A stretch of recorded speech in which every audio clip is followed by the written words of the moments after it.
الحمد لله نحمده ونستعينه ونستغفره ونؤمن به ونتوكل عليه ونعوذ بالله من شرور أنفسنا ومن سيئات أعمالنا من يهده الله فلا مضل له ومن يضلله فلا هادي له وأشهد أن لا إله إلا الله وحده لا شريك له وأشهد أن سيدنا وسندنا ونبينا ومولانا محمدا عبده ورسوله صلى الله تعالى عليه وعلى آله وأصحابه وبارك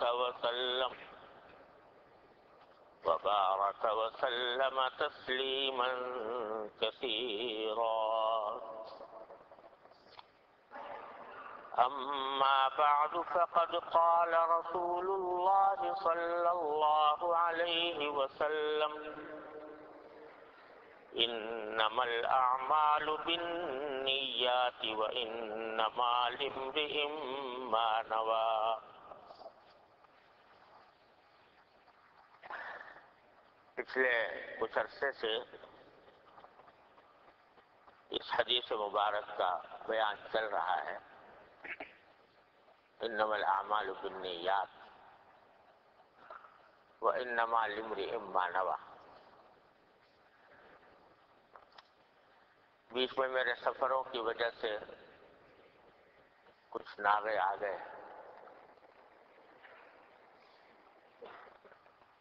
اس حدیث پاک کے میں نے عرض کیا تھا کہ کئی پہلو ہیں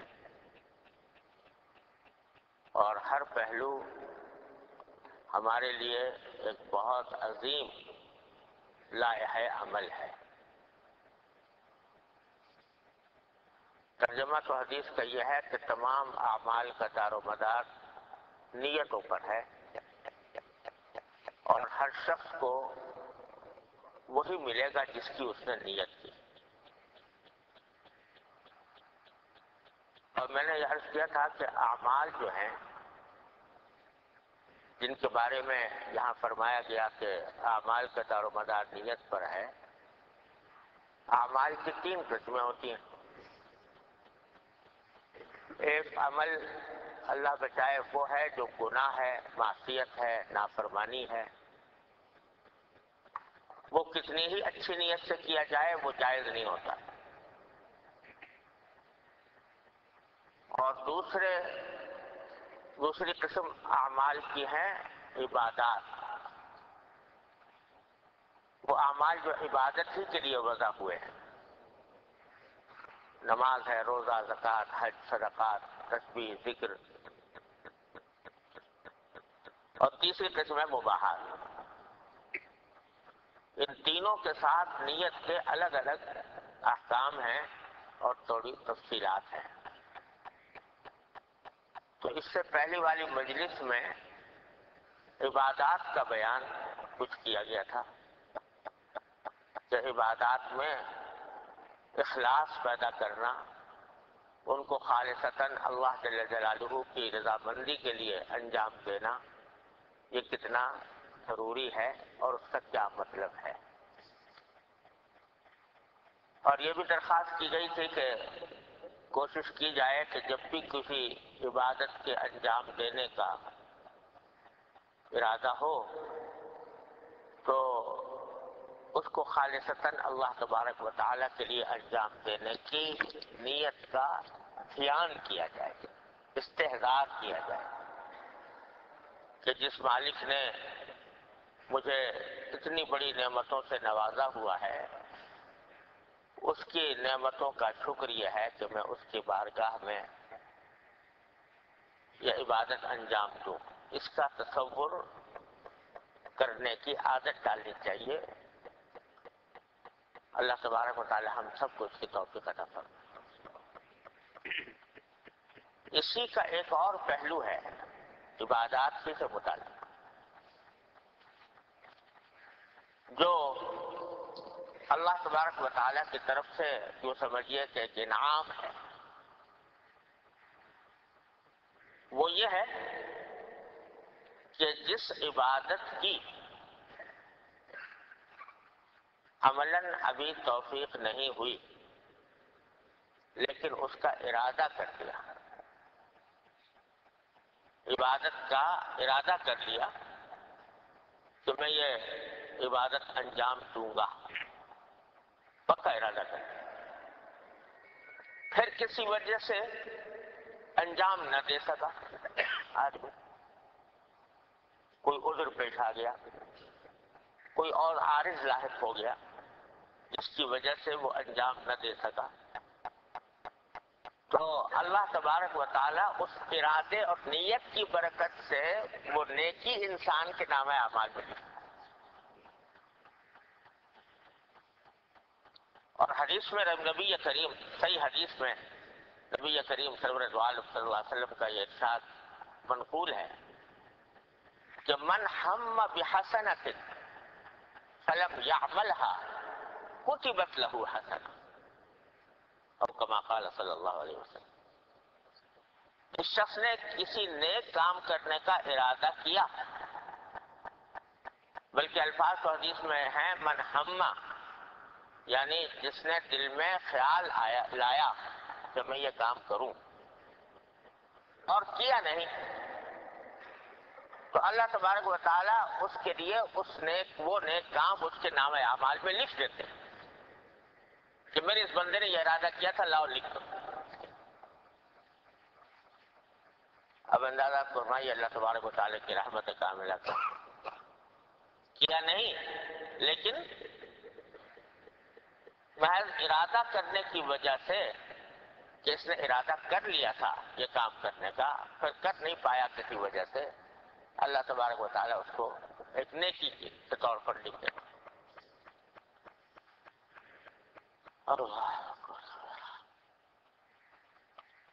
اور یہ اللہ تبارک و تعالیٰ کا کرم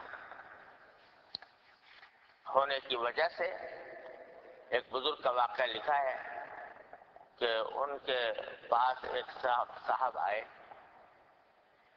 آ کر کہنے لگے کہ حضرت میرا دل یہ چاہتا ہے کہ میرا کوئی لمحہ اللہ تبارک و تعالیٰ کی عبادت سے خالی نہ گزرے، اور کوئی لمحہ ایسا نہ گزرے جس میں کوئی نہ کوئی میں نیکی نہ کر رہا ہوں، تو ایسی کوئی ترکیب بتائیے کہ میری ساری زندگی کا لمحہ لمحہ عبادت بن جائے، لمحہ لمحہ نیکی بن جائے۔ تو ان شیخ نے جواب میں فرمایا کہ بھائی اس کا طریقہ میں بتا دیتا ہوں تمہیں، وہ یہ کہ جتنا عمل تم سے ہو سکے، جتنی عبادتیں تم انجام دے سکو وہ تو دیتے رہو، اور جب تھک جاؤ یا یہ کہ عبادتیں کرنے کا موقع نہ رہے تو دل میں سوچا کرو، دل میں ارادے پیدا کیا کرو کہ اگر یہ ہوگا تو یہ اگر ایسا ہوگا تو میں یہ نیکی کروں گا، تو کوئی لمحہ تمہارا خالی نہیں گزرے گا اللہ تبارک و تعالیٰ کی بات۔ حدیث میں آتا ہے کہ ایک شخص اللہ تبارک و تعالیٰ کی بارگاہ میں پیش ہوگا تو اس سے کہا جائے گا بھائی اس کی نیکیاں لاؤ، کیا کیا نیکیاں تھیں، تو لوگوں وہ نیکیاں نام اعمال پہ جو لکھی ہوں گی وہ بارگاہ الہی میں پیش ہوں گی، تو اللہ تبارک و تعالیٰ فرمائیں گے یہ تو کچھ نیکیاں نہیں ہیں، پھینک دو ان کو، اس لیے کہ یہ جو نیکیاں کی تھی یہ میری رضا کی خاطر نہیں کی تھی، میری خوشنودی کی خاطر نہیں کی تھی، یہ شہرت حاصل کرنے کے لیے کی تھی، یا اس نے ریاکاری کے لیے کی تھی، نام و نمود کے لیے کی تھی. ان کا کچھ بھروسہ نہیں ہے، پھینک دو ان کو. جب وہ نیکیوں کا انبار اس طرح پھینک دیا جائے گا تو وہ آدمی لرزنے لگے گا کہ میرا تو انجام تباہی نظر آ رہا ہے. پھر باری تعالیٰ فرمائیں گے کہ اور لاؤ، تو فرشتے اور نیکیاں لے کر آئیں گے. تو اس میں نیکیاں بہت ساری لکھی ہوئی ہیں. اس کے سامنے آئیں گی تو کہے گا کہ بار الہ، میں نے تو کبھی یہ نیکیاں کی بھی نہیں جو آپ میرے نام اعمال میں نظر آ رہی، میں نے تو نہیں کی. تو باری تعالیٰ فرمائیں گے کہ ہمارے یہاں انصاف ہے، تم نے کی نہیں تھی لیکن تم نے ان نیکیوں کا ارادہ کیا تھا. کیونکہ ارادہ کیا تھا لہذا ہم نے نیکیاں لکھ لی تھی، اس کی بدولت تمہاری مغفرت کی. تو جو عمل کیے واقعتاً کیے وہ تو اکارت ہو گئے کیونکہ نیت صحیح نہیں تھی. اور جو عمل نہیں کیے تھے وہ نیک نیتی کی وجہ سے، نیک نیت کرنے کی وجہ سے اللہ تبارک و تعالیٰ نے اس پر کرم فرما دیا، مغفرت فرما دیا. تو یہ اللہ تبارک و تعالیٰ کا ایسا انعام ہے. اللہ. ایک اور حدیث میں نبی کریم صلی اللہ علیہ وسلم کا ارشاد مروی ہے کہ 4 آدمی ہیں، 4 آدمیوں کی مثال دی آپ نے. ایک آدمی ہے جس کو اللہ تعالیٰ نے مال بھی دیا اور علم بھی دیا، پیسہ بھی دیا خوب اور علم بھی عطا فرمایا. وہ دونوں کا حق ادا کر رہا ہے. حق اس طرح ادا کر رہا ہے کہ مال جو اللہ تعالیٰ نے عطا فرمایا ہے اس کو نیکی کے کاموں میں خرچ کرتا ہے، غریبوں کی مدد کرتا ہے، اللہ تبارک و تعالیٰ کے راستے میں خرچ کرتا ہے، اور اس کے ذریعے جو حقوق اللہ تبارک و تعالیٰ نے اس کے ذمہ عائد کیے ہیں وہ حقوق ادا کرتا ہے. اور علم کا حق اس طرح ادا کر رہا ہے کہ جو علم دیا تھا اس پر عمل کرتا ہے، دوسروں تک پہنچاتا ہے، تبلیغ کرتا ہے، تعلیم دیتا ہے، اس کا حق ادا کر رہا ہے. تو مال بھی اللہ تعالیٰ نے دیا، اس کا حق ادا کر رہا ہے، علم بھی عطا فرمایا، اس کا بھی حق ادا کر رہا ہے. دوسرا آدمی ہے، یہ تو پہلا آدمی ہوا. دوسرا آدمی ہے جس کے پاس نہ مال ہے نہ علم ہے، بیچارہ غریب آدمی ہے، پیسے نہیں ہے اور علم بھی نہیں ہے، وہ تعلیم علیم حاصل نہیں کی زیادہ، لیکن وہ اس عالم، مالدار عالم پر رش کرتا ہے اور کہتا ہے کہ اگر یہ علم اور یہ مال جیسا کہ اس کو عطا ہوا ہے اگر مجھے بھی ملتا تو میں بھی ایسے ہی کام کرتا جیسے یہ کرتا ہے.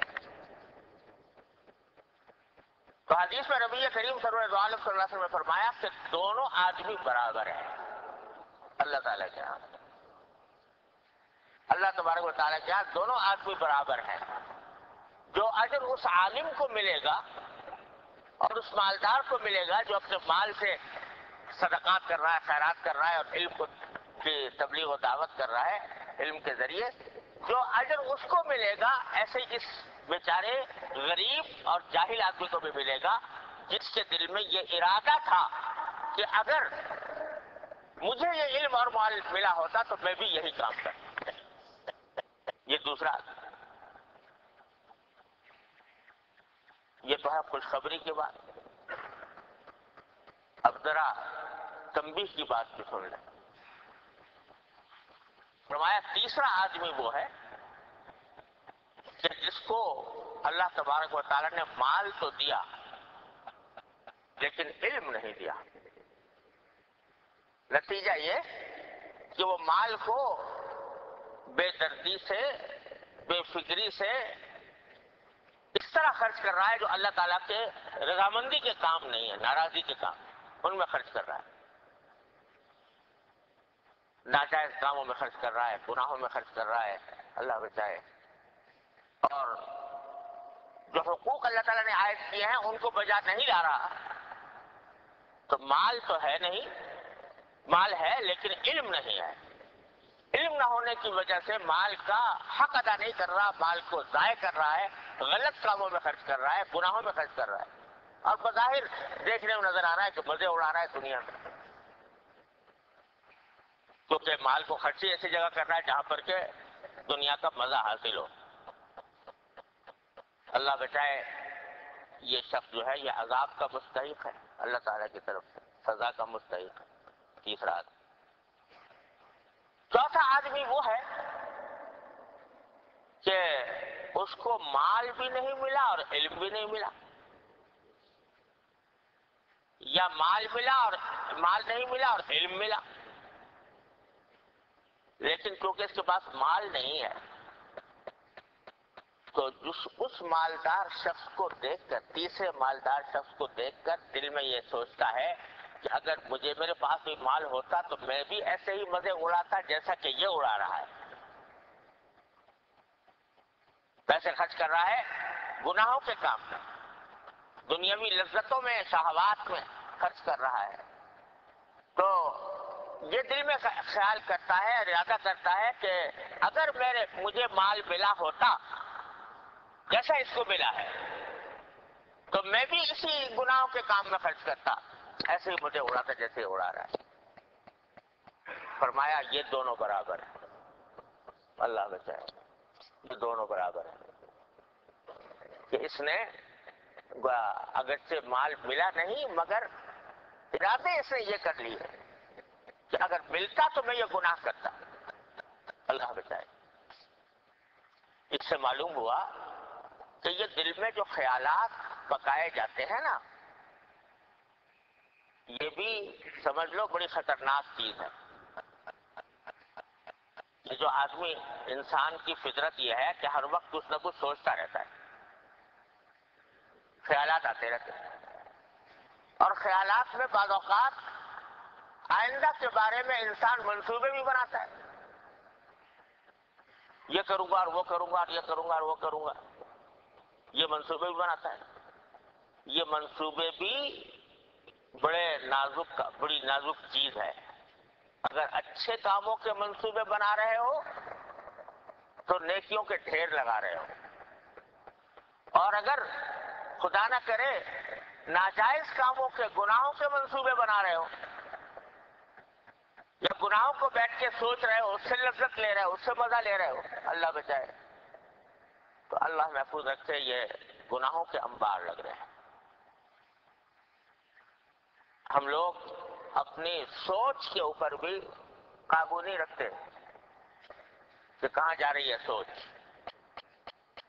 اس کو بھی قابو میں رکھنے کی ضرورت ہے، کیونکہ قرآن کریم نے کیا فرمایا؟ ان السمع والبصر والفؤاد کل اولئک کان عنہ مسئولا. یہ کان سے جو کچھ سنتے ہو اس کے بارے میں بھی سوال ہوگا قیامت کے دن. والبصر، آنکھ سے جو کچھ دیکھتے ہو اس کے بارے میں بھی سوال ہوگا قیامت کے دن. اور کیا فرمایا؟ والفؤاد، دل، تمہارے دل میں جو خیالات اپنے اختیار سے لے کر آتے ہو، اپنے اختیار سے جو باتیں سوچتے ہو اس کے بارے میں بھی سوال ہوگا قیامت کے دن. تو یہ نہ سمجھنا کہ دل میں جو خیالی پلاؤ پک رہی ہے، یا دل میں جو منصوبے بنائے جا رہے ہیں، یا جو خیالات لائے جا رہے ہیں وہ بے ضرر چیز ہے، اس کی کوئی اہمیت نہیں ہے، اور جیسے چاہے خیالات دل میں لے آؤ. نہیں، یہ سب، ان سب کے بارے میں سوال ہوگا. اسی لیے حدیث فرمایا کہ یعلم خائنۃ الاعین وما تخفی الصدور. اللہ تبارک و تعالی آنکھوں کی جو خیانتیں ہیں، آنکھیں جو کچھ چوریاں کرتی ہے، چوری چھپے جو چیزیں دیکھتی ہیں، ان کو بھی جانتا ہے. اور جو سینوں میں چھپی ہوئی باتیں ہیں، ان کو تم سمجھ رہے ہو کسی کو پتہ نہیں ہے میرے سوا، وہ سینے میں چھپی ہوئی باتوں کو بھی جانتا ہے. اس واسطے بڑی فکر کی بات ہے کہ آدمی کو اپنے خیالات کا رخ اور خیالات کا بہاؤ بھی سیدھی سمت میں رکھنا چاہیے. ایسا نہ ہو کہ ادھر ادھر بھٹک جائے اور بھٹکنے کے نتیجے میں اللہ بچائے وہ گناہوں کے انبار اس کے نام اعمال میں لگتے رہیں. اس کے بجائے اچھے خیالات لاؤ، اچھے ارادے کرو. دیکھو قرآن کریم میں آیا ہے کہ جب نبی کریم صلی اللہ علیہ وسلم غزوہ تبوک کے لیے تشریف لے گئے تھے، غزوہ تبوک میں رومیوں سے جہاد کرنے کے ارادے سے نکلے تھے اور بڑا پرمشقت سفر تھا. اتنا پرمشقت تھا کہ اس سے زیادہ پرمشقت کوئی اور سفر پہلے نہیں ہوا تھا. تو وہاں جب آپ جا رہے ہیں تو ظاہر ہے جن صحابہ کرام نے قربانیاں دی، گرمی کا موسم تھا، کھجوریں پک رہی تھی، معیشت کا دار و مدار اس کے اوپر ہوا کرتا تھا، وہ سب چھوڑ چھاڑ کر چلے گئے نبی کریم صلی اللہ علیہ وسلم کے ساتھ. یہ قربانیاں تھیں. تو قرآن کریم فرماتا ہے کہ بہت سے لوگ ایسے ہیں جو اس سفر میں نبی کریم صلی اللہ علیہ وسلم کے ساتھ نہیں، مدینہ منورہ میں ہیں. کیوں ہے؟ اس لیے ہے کہ ان کو سواری نہ مل سکی جانے کے لیے. قرآن شریف نے ان کا تذکرہ فرمایا کہ وہ آئے حضور اقدس صلی اللہ علیہ وسلم کی خدمت میں کہ رسول اللہ ہم بھی آپ کے ساتھ جہاد میں جانا چاہتے ہیں، لیکن سرکار دو عالم صلی اللہ علیہ وسلم نے فرمایا کہ میرے پاس سواری نہیں ہے کہ تمہیں دے سکوں. لا اجد ما احملکم علیہ تولوا واعینہم تفیض من الدمع. تو واپس گئے اس طرح کہ ان کی آنکھوں سے آنسو بہ رہے تھے، اس لیے رک گئے، نہیں جا سکے. تو قرآن کہتا ہے مجاہدین سے خطاب کرتے ہوئے تم جو وادی بھی قطع کرتے ہو اور جو مشقت بھی تم اٹھاتے ہو اور جو خرچہ بھی تم کرتے ہو، ان سب میں وہ لوگ تمہارے ساتھ شریک ہیں. یہ آیت کریمہ تو بعد میں نازل ہوئی، اس سے پہلے نبی کریم صلی اللہ علیہ وسلم نے صحابہ کرام سے اس سفر کے دوران فرمایا، صحابہ کرام سے کہ تمہیں پتہ ہے کہ جو جو کام تم کر رہے ہو یہاں پر، جو وادی قطع کر رہے ہو، جو مشقت اٹھا رہے ہو، جو نفقہ جو خرچ کر رہے ہو، اس سب میں وہ لوگ بھی شریک ہیں جو مدینے میں بیٹھے.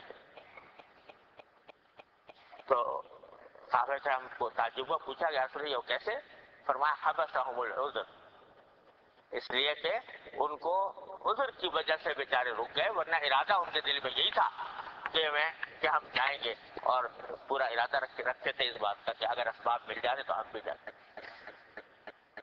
اسی واسطے علماء کرام نے فرمایا کہ علماء کرام نے کیا فرمایا، حدیث میں اس کی صراحت آئی ہے کہ اگر کسی شخص کا کوئی معمول ہو کسی عبادت کا اور وہ کسی عذر کی وجہ سے چھوٹ جائے.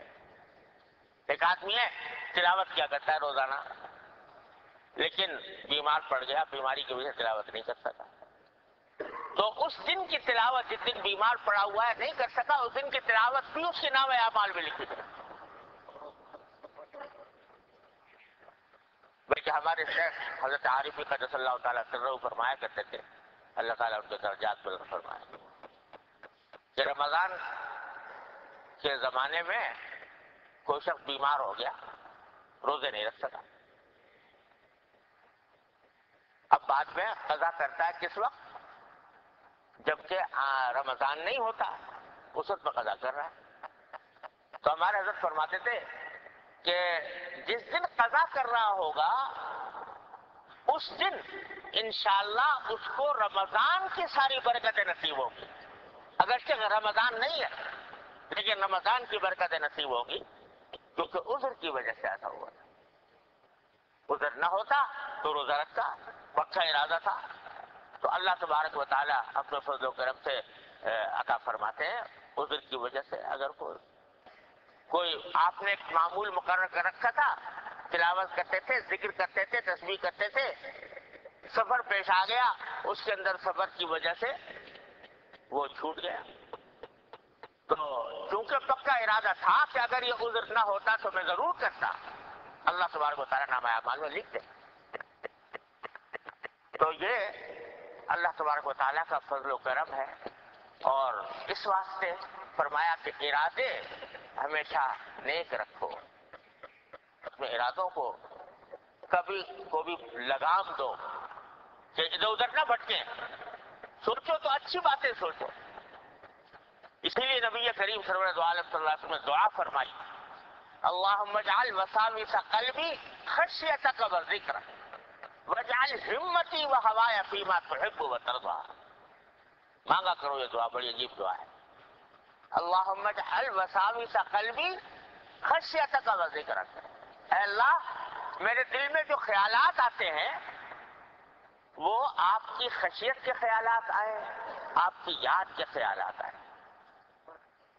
اللہم اجعل وساوس قلبی خشیتک وذکرک واجعل ہمتی وہوایا، اور اے اللہ میرے ارادے اور میری خواہشات کا رخ موڑ دیجئے کہ وہ ان چیزوں کی خواہشات اور ان چیزوں کے خیالات پیدا ہوں جو آپ کو پسند ہے۔ سرکار دو عالم صلی اللہ علیہ وسلم نے دعاؤں میں کوئی چیز چھوڑی نہیں جو مانگی نہ ہو، انسان تصور نہیں کر سکتا، ان چیزوں کو مانگا ہے۔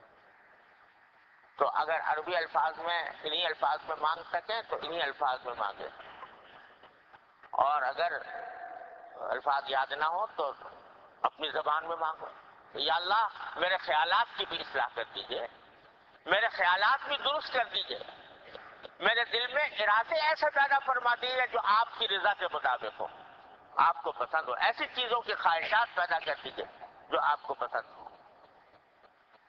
تو یہ مانگنا چاہیے اللہ تبارک و تعالیٰ سے۔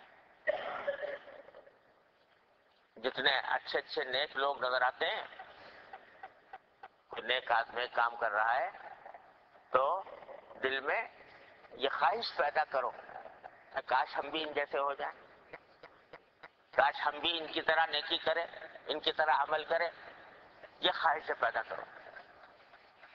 توجہ کرنے سے، مشق کرنے سے یہ باتیں حاصل ہوتی ہیں، کیونکہ اس سے الٹ اگر جاؤ گے تو شیطان خیالات کی رو کو اپنی طرف لے جائے گا۔ وہ جو مشہور ہے خانے خالی را دیو میں گیرت، جو خالی گھر ہوتا ہے اس پہ آ کے جنات مسلط ہو جاتے ہیں، جنات قبضہ کر جما لیتے ہیں۔ تو اگر دل کو اللہ تبارک و تعالیٰ کے ذکر سے خالی رکھو گے، اچھے خیالات اور اچھی نیکیوں کی خواہشات سے خالی رکھو گے، تو شیطان اس پر قبضہ جمائے گا اور اس میں غلط قسم کے، فاسد قسم کے گناہوں کے خیالات دل میں لائے گا۔ اور اللہ بچائے اگر اپنے اختیار سے آدمی لائے گناہ کے خیالات، اختیار سے لائے تو وہ بذات خود گناہ ہے۔ بعض اوقات شیطان دھوکہ دیتا ہے کہ بھئی میں کچھ کر تو نہیں رہا، چلو سوچ لو، سوچنے سے ہی کچھ لذت حاصل کر لو، سوچنے سے کچھ مزہ لے لو۔ تو یہ سوچنے سے مزہ لینا جان بوجھ کر یہ خود حرام ہے، ناجائز ہے۔ اس لیے ان خیالات کو آزاد مت چھوڑو، کیونکہ اللہ بچائے کہ اگر ارادہ دل میں پیدا ہو گیا تو اس پر بھی پکڑ ہو جائے۔ حدیث میں آتا ہے، صحیح حدیث ہے بخاری مسلم شریف کی، کہ نبی کریم صلی اللہ علیہ وسلم نے فرمایا کہ جب دو مسلمان ایک دوسرے کے خلاف تلوار سے لڑنے لگے، ہتھیار لے کر ایک دوسرے کے خلاف لڑنے پر آمادہ ہو جائیں اور ان کے درمیان جنگ ہو جائے، تو جو قاتل ہے وہ بھی جہنم میں، جو مقتول ہے وہ بھی جہنم میں، فالقاتل والمقتول کلاہما فی النار، دونوں جہنم میں۔ اللہ بچائے۔ صحابہ کرام نے پوچھا کہ یا رسول اللہ قاتل کا جہنم میں جانا تو سمجھ میں آتا ہے کہ اس نے ظلم کیا دوسرے کے ساتھ اور اس کو قتل کر دیا، لیکن مقتول کیوں جہنم میں جائے گا، وہ تو مظلوم ہے۔ تو فرمایا اس واسطے کہ اس کا پکا ارادہ تھا کہ اگر اس کا داؤ چل جائے تو وہ مار دے گا اس کو، ارادہ تو یہ لے کر چلا تھا نا، لڑائی کر رہا تھا، ہتھیار اٹھائے ہوئے تھے، اس لیے اٹھائے ہوئے تھے کہ اگر میرا بس چل گیا تو کوشش میری پوری یہی ہوگی کہ میں مار ڈالوں اس کو. تو وہ بھی مجرم ہے. اگر سے قتل ہو گیا اس لیے کہ داؤ نہیں چلا، داؤ دوسرے کا چل گیا، لیکن ارادہ تو پکا نہ پکا اس نے یہی کیا ہوا تھا کہ میں دوسرے کو قتل کروں گا، اس واسطے وہ بھی جہنم. اللہ بچائے. تو کسی گناہ کا پکا ارادہ کر لینا یہ بھی گناہ ہے. اللہ تعالی محفوظ رکھے. دیکھو یہاں وہ بات آ رہی ہے کہ نیت انسان کے اعمال پر کس طرح اثر انداز ہو رہی ہے. پھر صرف نیت کر لینے سے بھی ثواب مل رہا ہے، صرف نیت کر لینے سے بھی گناہ مل رہا ہے. اب ایک حدیث میں آتا ہے، اللہ بچائے، ایک حدیث میں آتا ہے کہ اگر کوئی شخص کسی عورت سے نکاح کرے، اور ظاہر ہے نکاح کے اندر کوئی نہ کوئی مہر مقرر ہوتا ہے، تو نکاح کرے اور دل میں مہر کی ادائیگی کا ارادہ نہ ہو. نکاح کے وقت میں تو لکھ دیا، یعنی کہہ دیا کہ بھئی معاوضہ اتنے مہر کے میں نے نکاح کیا، فارم میں بھی لکھ دیا کہ اتنا مہر، لیکن ارادہ دل میں ہے نہیں دینے کا. دینے والے کا کچھ ارادہ نہیں ہے. یہ سوچتا ہے کہ کون مانگتا ہے اور کون دیتا ہے. تو جو شخص کسی عورت سے نکاح کرے کسی مہر پر اور مہر دینے کا ارادہ نہ ہو، تو حدیث میں الفاظ یہ ہے کہ وہ زانی ہے، زناکار ہے، کیونکہ ارادہ یہ کر رکھا ہے کہ میں نہیں دوں. ایک حق ہے، واجب ہے، اللہ تعالیٰ کی طرف سے واجب فریضہ ہے، تو اس کا پہلے سے ارادہ کر رکھا نہیں دوں گا. یہ نکاح جو کر رہا ہے فرمایا وہ زانی ہے، زناکار ہے. اور اسی طرح اسی حدیث کے اندر یہ بھی فرمایا کہ اگر کوئی شخص کسی سے قرض مانگے، اور یہ بلا عام ہے ہمارے معاشرے کے اندر، کوئی کسی سے قرض مانگے کہ مجھے قرض دے دو، اور قرض لیتے وقت ہی ارادہ یہ ہو کہ ادا نہیں کروں گا، واپس نہیں کروں گا، فہو سارق، تو وہ چور ہے. ایسا شخص چور ہے جو قرضہ مانگتے وقت ہی یہ ارادہ کرے. کیونکہ قرضہ جب کسی کا تو مجھے اتنے پیسے قرض دے دو، تو اس کا معنی کیا ہے کہ مجھے دے دو، میں کسی وقت لوٹاؤں گا، تمہیں واپس کروں گا پیسے. تو وعدہ کر رہا ہے کہ میں واپس کروں گا، لیکن دل میں نیت نہیں ہے، ارادہ نہیں ہے واپس کرنے کا. تو فرمایا وہ چور ہے. اب دیکھو ویسے نکاح کرنا حلال، نکاح کے اندر مہر مقرر کرنا حلال، لیکن صرف اس ارادے کی وجہ سے کہ میں نہیں دوں گا، اس ارادے کی وجہ سے فرمایا زناکار ہے وہ.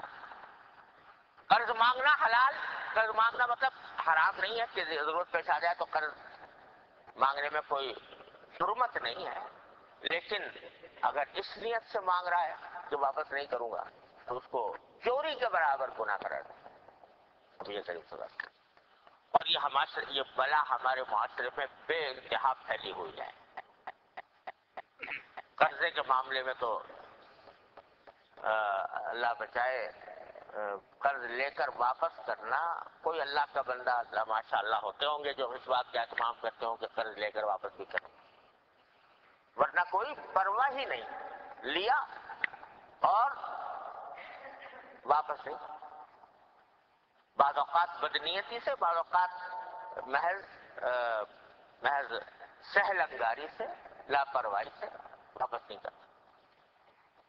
اور کتنی باتیں ایسی ہوتی ہیں کہ جن میں آدمی اپنی نیت کی وجہ سے اس طرح گناہگار ہو جاتا ہے.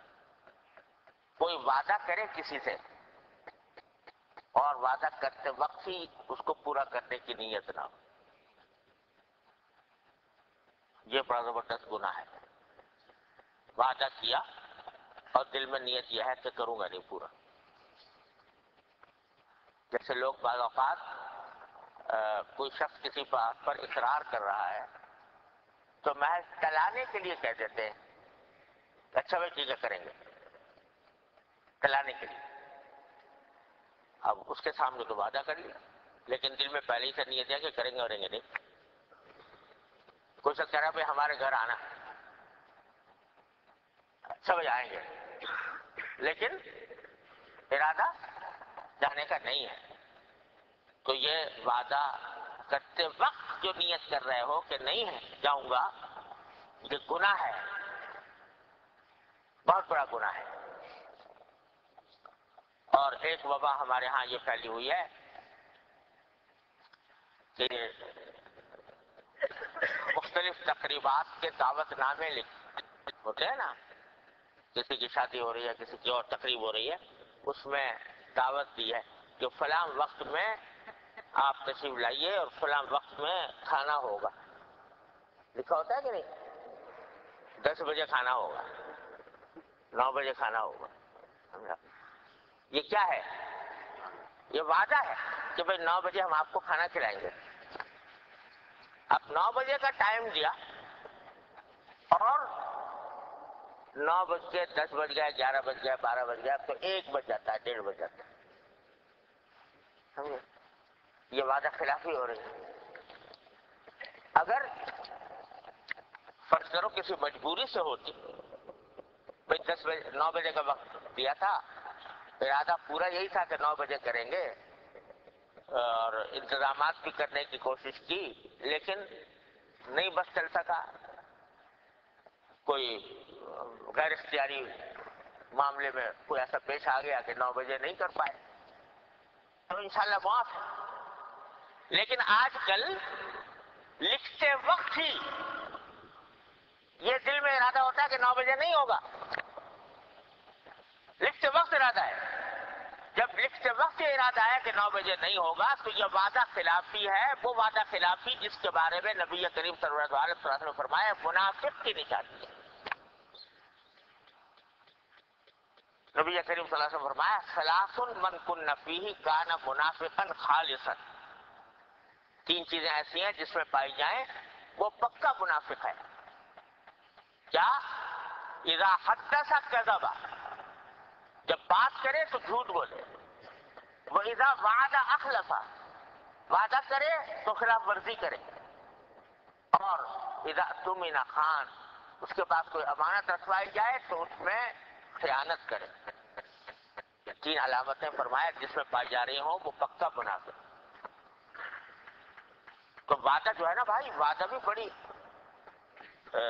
بڑی ذمہ داری کی چیز ہے. ایک حدیث میں رسول کریم صلی اللہ علیہ وسلم کا یہ ارشاد منقول ہے کہ الوعد الرق، الوعد الرق، وعدہ جو ہے یہ غلامی ہے. یعنی جب تم نے کسی سے وعدہ کر لیا کہ فلاں کام کرنا ہے تو اس حد تک تم اس سے غلام بن گئے، تو وہ کرنا ہی پڑے گا تم ہر حالت میں. ہاں البتہ کوئی عذر پیش آ جائے بات دوسری. عذر میں اللہ تعالیٰ نے ہر چیز معاف کر دیتے ہیں، تو یہ بھی انشاءاللہ معاف ہو جائے گا.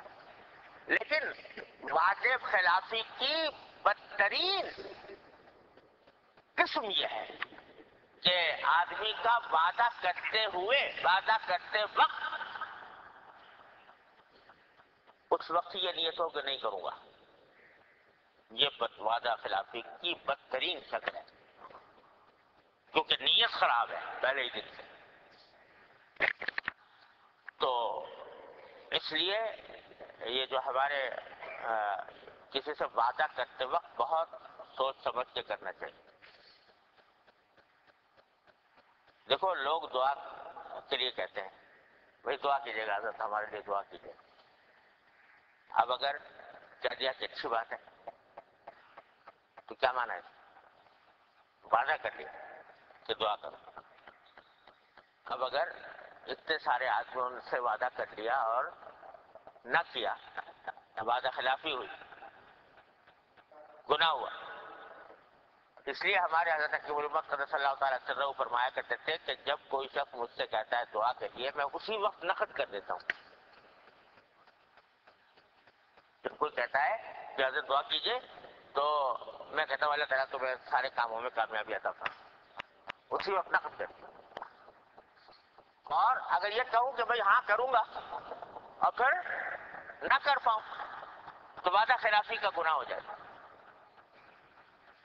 اس لیے یہ معمولی باتیں نہیں ہیں. یہ دن رات ہم اپنی بول چال میں، اپنے اٹھنے بیٹھنے میں یہ سب کام کرتے رہتے ہیں. کسی نے کہا بھائی فلاں سے میرا سلام کہہ دینا، فلاں سے میرا سلام کہہ دینا. کہنا اچھی بات ہے، اور دل میں اس وقت بھی کوئی ارادہ ہے نہیں سلام علیکم کہنا، تو یہ گناہ ہو گیا وعدہ خلاف. اسی واسطے لوگوں سے کچھ درخواست کرتے وقت بھی کچھ احتیاط چاہیے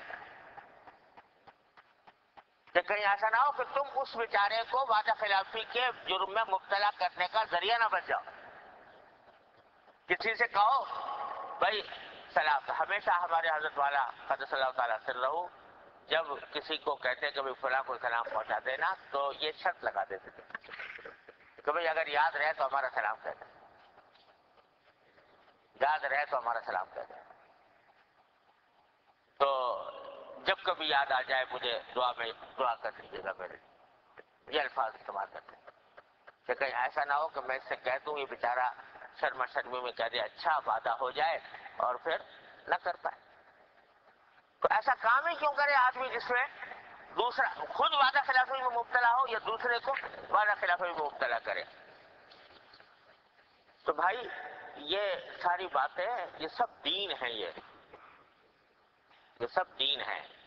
اور ان باتوں کو نظر انداز کرنے کی وجہ سے، ان سے بے پرواہی اختیار کرنے کی وجہ سے پتہ نہیں ہم کتنے قسم کے فسادوں میں مبتلا ہیں. تو بات یہ چل رہی تھی کہ کسی بھی کام کے وقت میں یہ ارادہ کرنا کہ میں کوئی غلط کام کا ارادہ کر لینا یا غلط خیالات دل میں لے آنا، یہ سب اللہ بچائے بڑے تباہی کا راستہ ہے. یہ انسان کے جو خیالات ہیں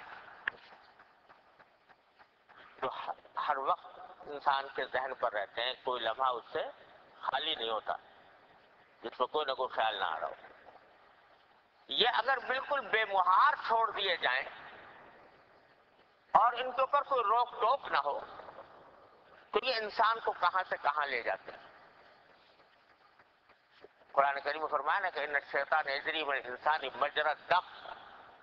شیطان تو انسان کے جسم میں اس طرح دوڑتا ہے جیسے خون دوڑ رہا ہو.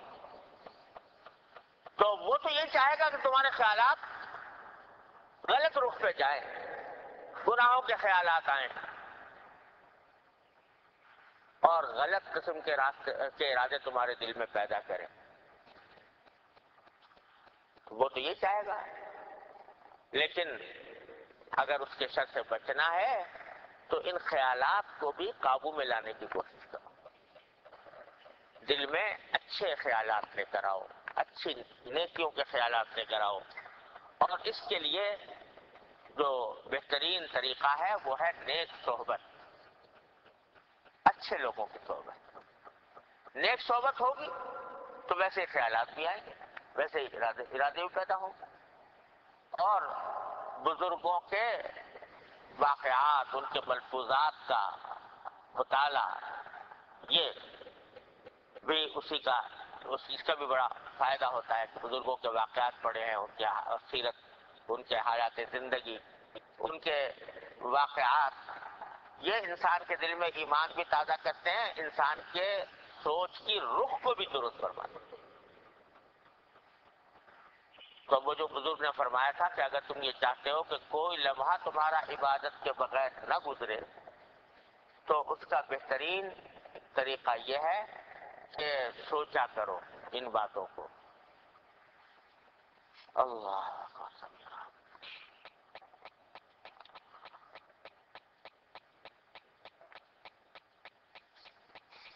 اور اس رخ کو اپنے درست کرنے کے لیے وہ جو دعا میں نے عرض کی تھی نبی کریم صلی اللہ علیہ وسلم سے معصول دعا ہے، اللہم اجعل وساوس قلبی خشیتک و ذکرک. وَاجْعَلْ ہمتی وَہَوَایَ فِیمَا تُحِبُّ وَتَرْضَىٰ، اے اللہ میرے دل کے وسوسے، میرے دل کے خیالات کو ایسا کر دیجئے کہ بس وہ آپ ہی کے خشیت اور آپ ہی کے ذکر پر مشتمل ہوں، اور میری خواہشات اور میرے ارادوں کو اے اللہ ان چیزوں کی طرف لگا دیجئے جس سے آپ محبت کرتے ہیں، جس سے آپ رضامند ہوتے ہیں۔ اگر یہ نہ کریں تو پھر غلط راستے پر خیالات پڑیں گے۔ اور اب اگر وہ تفصیلات آپ حضرات سے عرض کروں جو علماء کرام نے خیالات کے بارے میں لکھی ہیں، تو بڑی نازک باتیں ہیں، بڑی نازک باتیں ہیں جو خیالات کے بارے میں لکھی۔ دیکھو خیال کی بھی دو قسمیں ہیں، ایک خیال وہ ہے جو غیر اختیاری طور پر آ گیا، لیکن آدمی نے پھر دوسری طرف اپنے آپ کو متوجہ کر لیا، اپنے اختیار سے سوچ کر نہیں لایا وہ خیال، انشاءاللہ وہ تو معاف ہے اللہ تعالیٰ کا۔ لیکن جو سوچ کے لے کر آتا ہے خیالات، تو یہ خیالات جو ہیں یہ پکڑ میں آتے ہیں، اور یہاں تک حضرت حکیم الامت قدس اللہ تعالیٰ سے اللہ تعالیٰ ان کے درجات بلند فرمائے، انہوں نے تربیت السالک میں ایک صاحب کے خط کے جواب میں تحریر فرمایا کہ ایک صاحب تھے جن کی اہلیہ کا انتقال ہو گیا تھا، اہلیہ کا انتقال ہو گیا، تو اب وہ بیچارے ان کو یاد کرتے تھے، تو یاد کرنے کی حد تک تو کوئی بات نہیں، آدمی یاد کرتا ہی ہے، لیکن حضرت والا نے لکھا ان کو کہ ان کا جو خصوصی تعلق ہوتا ہے میاں بیوی کا، اس کا تصور کر کے لذت لینا یہ بھی غلط خیال میں داخل، اس سے بھی پرہیز کی ضرورت ہے۔ حالانکہ اپنی بیوی تھی، لیکن کیونکہ انتقال ہو چکا اور نکاح ختم ہو چکا، تو اب اس کے ان خصوصی تعلقات کا تصور کر کے اس سے لذت لینا، یہ بھی فرمایا استلذاذ بالاجنبیہ ہے جو جائز نہیں۔ تو اس درجے میں خیالات کی بھی یہ نہ سمجھے جیسے ہم لوگ سوچتے ہیں چلو آ گئے خیالات تو آنے دو، اس کا اتنی باریکیاں ہیں خیالات کے جائز اور ناجائز اور حرام ہونے۔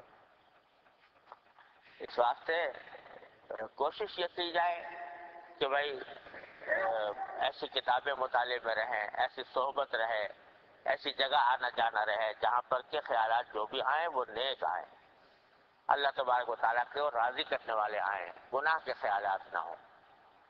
اللہ تبارک و تعالیٰ مجھے آپ کو سب کو اس پر عمل کرنے کی توفیق عطا فرمائے۔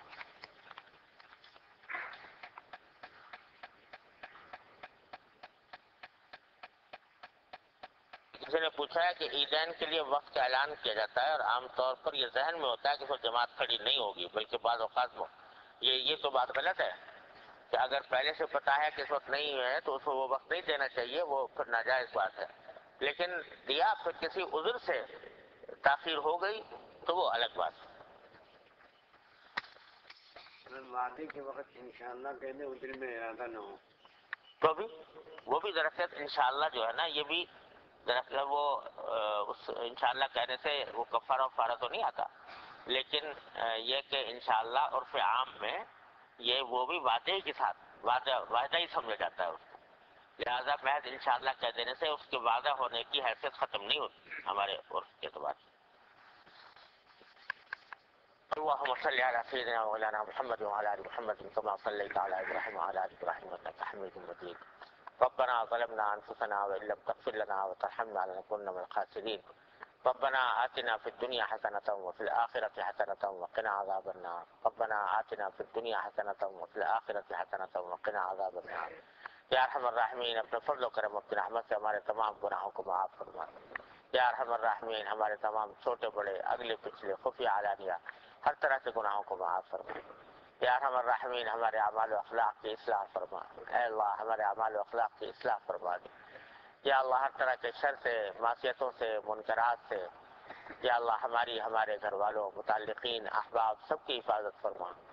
یا ارحم الراحمین ہماری نیتوں کو درست فرما دے، اے اللہ ہمیں اخلاص کامل عطا فرما دے۔